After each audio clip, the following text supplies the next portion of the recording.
आप देख रहे हैं देश का सबसे भरोसेमंद चैनल दिल्ली नेशनल। नमस्कार, आदाब, सत श्री अकाल। इस वक्त हम मौजूद है गोरखपुर में जिलाधिकारी कार्यालय पर। आज जिलाधिकारी महोदय ने, गोरखपुर के जिलाधिकारी महोदय ने आज एक प्रेस कॉन्फ्रेंस की, जिसमें एसआईआर के बारे में जो डेडलाइंस दी गई है, जो शेड्यूल्स दिए गए हैं, उसके बारे में विस्तार पूर्वक चर्चा की है। आपको बताते चले, एसआईआर को लेकर के कहीं ना कहीं जो 12 स्टेट में एसआईआर लागू किया गया है, इस सबसे पहले बिहार में किया गया था, जिसको लेकर के बड़ा विपक्ष ने हंगामा मचाया था। और कहीं ना कहीं जो 12 स्टेट्स के अंदर जिसको लागू किया गया है, आम मतदाताओं के दिन में ये बात घर बैठी हुई है। कहां से आई ये तो नहीं पता, लेकिन घर बैठी हुई है कि शायद एसआईआर के बाद नाम काट दिया जाए और उनकी नागरिकता पर भी प्रभाव पड़े। इसको लेकर के कहीं ना कहीं गोरखपुर के जिलाधिकारी श्री दीपक मीणा जी ने आज विस्तार पूर्वक प्रेस कॉन्फ्रेंस की। आइए हम देखते हैं प्रेस कॉन्फ्रेंस में उन्होंने क्या बताया। आप सभी लोगों को इसलिए बुलाया गया कि जैसा आप लोग जानते हैं कि एसआईआर जो स्पेशल इंटेंसिव रिवीजन है हमारा 2025 में, वो भारत निर्वाचन आयोग के निर्देशों के क्रम में चल रहा है इस टाइम पे उत्तर प्रदेश में। इसमें जो टाइमलाइंस हमने आप लोगों से शेयर की है कि 4 तारीख से ये स्टार्ट होकर अगले 4 दिसंबर 2025 तक इसमें गणना प्रपत्र बीएलओ द्वारा सभी जगह पर, सभी जो हमारे वोटर लिस्ट में वोटर्स हैं उनके गणना प्रपत्र बांटे जाएंगे डोर टू डोर जाके, और उनको कलेक्ट किया जाएगा। और कलेक्ट करने के उपरांत बीएलओ ऐप के माध्यम से वो उसको अपलोड किया जाएगा, और उसी के अनुसार 9 दिसंबर 2025 को हम लोगों के द्वारा ड्राफ्ट वोटर लिस्ट पब्लिश की जाएगी। इसमें सभी बीएलओ को ये स्पष्ट निर्देश दिए गए कि आप सभी के घर जाएं, सभी के गणना प्रपत्र दें और 100% डिस्ट्रीब्यूशन करके और सभी डिटेल्स उसमें भरवा के अच्छे तरीके से और उनकी मदद करके इसको टाइमली कलेक्ट करें।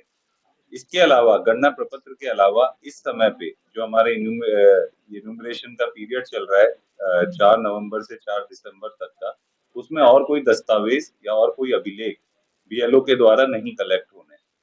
इन सबके इन्यूमरेशन फॉर्म के कलेक्शन के बेसिस पे हमारी ड्राफ्ट वोटर लिस्ट हम लोग पब्लिश करेंगे, और उसके उपरांत जो भी दस्तावेज की या अभिलेख की कमी किसी वोटर या इलेक्टर को है और उसको देना है, तो उनको प्रॉपर फॉर्मेट में हमारे द्वारा नोटिस जारी होंगे और उनसे उन अभिलेखों की मांग की जाएगी, जो वो अपने क्लेम्स एंड ऑब्जेक्शन पीरियड में फाइल कर सकते हैं, और आगे दावे आपत्तियों का निस्तारण उसी प्रकार किया जाएगा।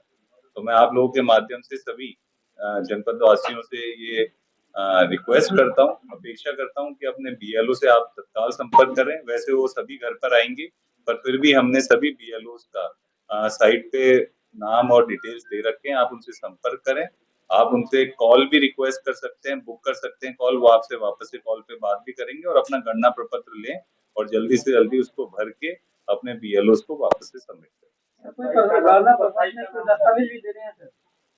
गणना प्रपत्र के साथ जैसे मैंने कहा कि कोई भी इन्यूमरेशन पीरियड में गणना प्रपत्र के अलावा कोई भी दस्तावेज या कोई अभिलेख बीएलओ को नहीं लेना है, ना किसी व्यक्ति को, इलेक्टर को देना है।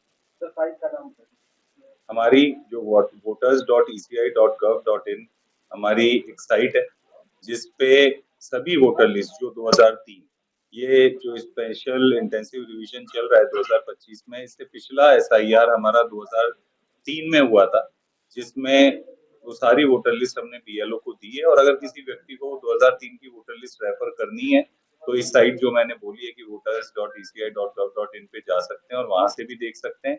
लोग स्वतंत्र हैं इलेक्टर्स की, वो अपना गणना प्रपत्र भी यहाँ से डायरेक्टली ईसीआई की साइट से डाउनलोड कर सकते हैं और उसको भर भी सकते हैं, अगर वो कहीं बाहर हैं और वहीं से डाउनलोड करना चाहते हैं। और कोशिश करें, बीएलओ को ये बोला गया ऑलरेडी, वो मैपिंग का काम कर रहे हैं, पर ज्यादा से ज्यादा लोग, जितने लोग हम 2003 की वोटर लिस्ट से लिंक कर पाएंगे, उतने ही कम अभिलेखों की या उतने ही हमारे दस्तावेजों की हमें दावे आपत्तियों में जरूरत पड़ेगी।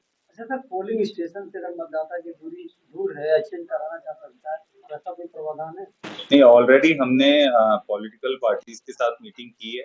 इस काम के साथ पोलिंग बूथ या पोलिंग स्टेशन के रैशनलाइजेशन का वर्क भी चल रहा है।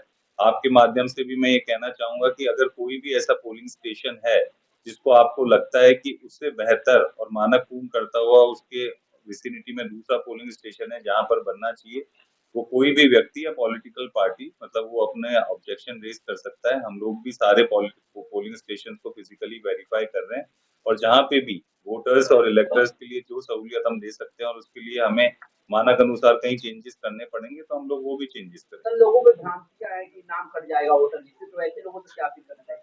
नहीं देखिए, मेरा सभी लोगों से यह आग्रह है कि आप अगर साइन करके अपना गणना प्रपत्र बेसिक डिटेल लिख के भी भर के दे देंगे तो भी वो काउंट होगा और तो भी उस व्यक्ति का नाम ड्राफ्ट वोटर लिस्ट में आएगा। मेरा सिर्फ इतना कहना है कि जितनी डिटेल के साथ और अच्छे से और पूरा सही भरेंगे उतना आपका क्लेम्स एंड ऑब्जेक्शन में वो फॉर्म नहीं जाएगा। अगर आपने कुछ कमी भरी है या थोड़ी सी कमी या कुछ एरर्स हैं और सही से नहीं भरा तो फिर वो क्लेम्स एंड ऑब्जेक्शन में जाएगा। पर जो 9 तारीख दिसंबर को हम वोटर लिस्ट पब्लिश करेंगे, जितने भी हमारे पास गणना प्रपत्र साइन होके वापस आएंगे उन सभी का नाम हम ड्राफ्ट वोटर लिस्ट में डालेंगे। सर नया कोई अगर जुड़ना चाहे? देखिए, नया व्यक्ति कोई जुड़ना चाहे जिसका वोटर लिस्ट में आज नाम नहीं है तो वो अपना फॉर्म 6 भर सकता है, जो रूटीन का प्रोसेस है। हमारे किसी को अगर अपना शिफ्ट हो गया है या इधर से एक विधानसभा से दूसरी विधानसभा करना है या कुछ और भी चीजें उसमें सही करवानी है तो फॉर्म 8 का प्राविधान भी है। तो वो रूटीन के प्रोसेस है। वो ड्राफ्ट वोटर लिस्ट के बाद भी कोई भरेगा तो फाइनल वोटर लिस्ट से पहले उसमें भी क्लेम्स एंड ऑब्जेक्शन सुन के और जो रूटीन में हम फॉर्म्स को प्रोसेस करते हैं उसी हिसाब से नाम जोड़े या ऑल्टर भी किए जाते हैं। पर लोग सर गांव में भी मतदाता है, शहर में मतदाता है। नहीं देखिए, मतदाता हर किसी को अपना वोट डालने का अधिकार सिर्फ एक ही जगह है। तो मेरी सभी लोगों से हम लोग अपने लेवल पे तो चेक कर ही रहे हैं। ऑलरेडी भारत निर्वाचन आयोग द्वारा समय समय पे और सॉफ्टवेयर के माध्यम से डुप्लीकेट वोटर लिस्ट की जो हम कहते हैं कि डीएसईज हैं, डेमोग्राफिक सिमिलर एंट्रीज, डीएसईज हैं, फोटो सिमिलर एंट्रीज, ये हमें रूटीन में मिलती है और हम नोटिस दे के लोगों से उसका निराकरण करते हैं। और इसके उपरांत भी अगर कुछ लोग अभी भी ऐसे हैं तो मेरा आग्रह है कि फॉर्म 8 भर के और आपको जहाँ पे भी अपना रखना है वोट वहाँ पे आप रखें और रेस्ट वोट को अपना डिलीट करें।